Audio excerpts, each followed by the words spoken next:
In recent years, the conservatives have gradually come to a dim realization of the weakness in their position, of the philosophical flaws that had to be corrected. But the means by which they are attempting to correct it are worse than the original weakness. There are three interrelated arguments used by today's conservatives to justify capitalism, which can best be designated as the argument from faith, the argument from tradition, the argument from depravity.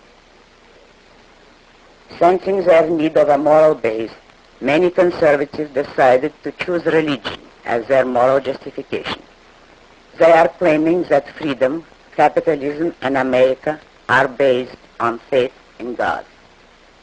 Politically, such a claim contradicts the fundamental principles of the United States. In America, religion is a private matter and must not be brought into political issues.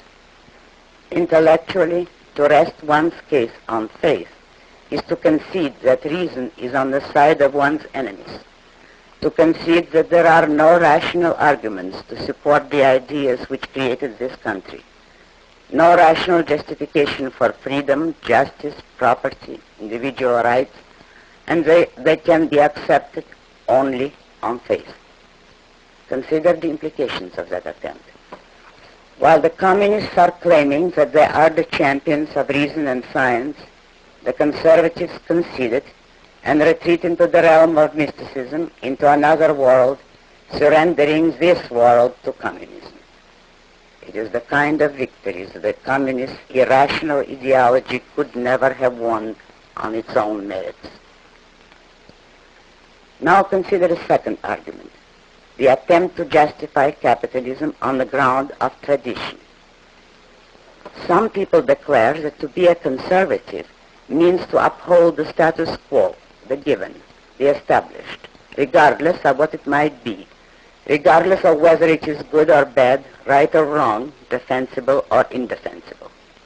They declare that we must defend the American political system not because it is right, but because our ancestors chose it. Not because it is good, but because it is old. America was created by men who broke with all political traditions and originated a system unprecedented in history, relying on nothing but the unaided power of their own intellect. But those neoconservatives are now trying to tell us that America was the product of faith in revealed truth and of uncritical respect for the traditions of the past. It is certainly irrational to use the new as a standard of value, to believe that an idea or a policy is good merely because it is new. But it is much more preposterously irrational to use the old as a standard of value, to claim that an idea or a policy is good merely because it is ancient. The liberals are constantly asserting that they represent the future, that they are new, progressive, forward-looking, etc. And they denounce the conservatives as old-fashioned representatives of a dead past. The conservatives conceded and thus helped the liberals to propagate one of today's most grotesque contradictions.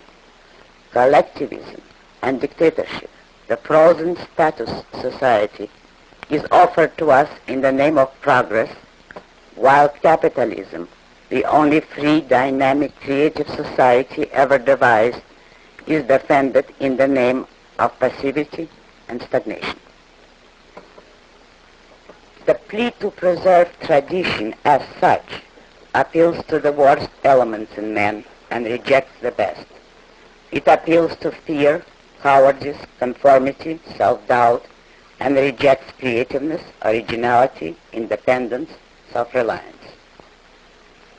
It is an outrageous plea to address to human beings anywhere, but the more outrageous here, in America, the country based on the principle that man must stand on his own feet, live by his own judgment, and move constantly forward as a productive, creative innovator.